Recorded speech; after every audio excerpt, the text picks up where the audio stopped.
So, I just started my reread of The Lord of the Rings for the third time in my life. Hopefully this time I end up liking it, and because I want to be a total completionist about it this time, I read Concerning Hobbits, which is the introduction to this book, which is completely unnecessary, not story relevant at all.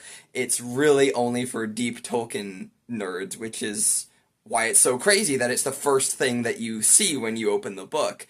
It's just this deep dive into the genealogy and history of the hobbits, where they started smoking pipeweed and why they live in burrows and who the tallest hobbit was, and just this avalanche of deep lore that affects nothing going forward.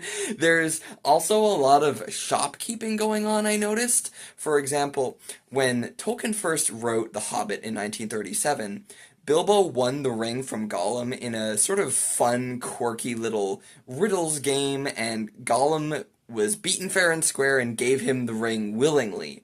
But Tolkien realized he wanted the ring to be a lot more important and sinister to the story, so he changed it so that, Gollum was obsessive about it and decided to kill Bilbo instead. In later editions of The Hobbit, that's the version you read.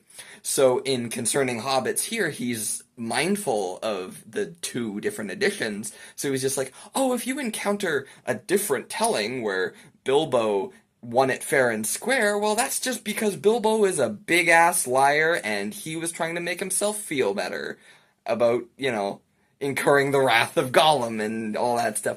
So I found that pretty funny going into it. There's also a lot of dry little humor and witty jokes kind of thrown in, even though it's super dry reading. And the other thing is, it's written in first person. Tolkien is framing himself as like an archaeologist or a historian who's uncovered this ancient lost society.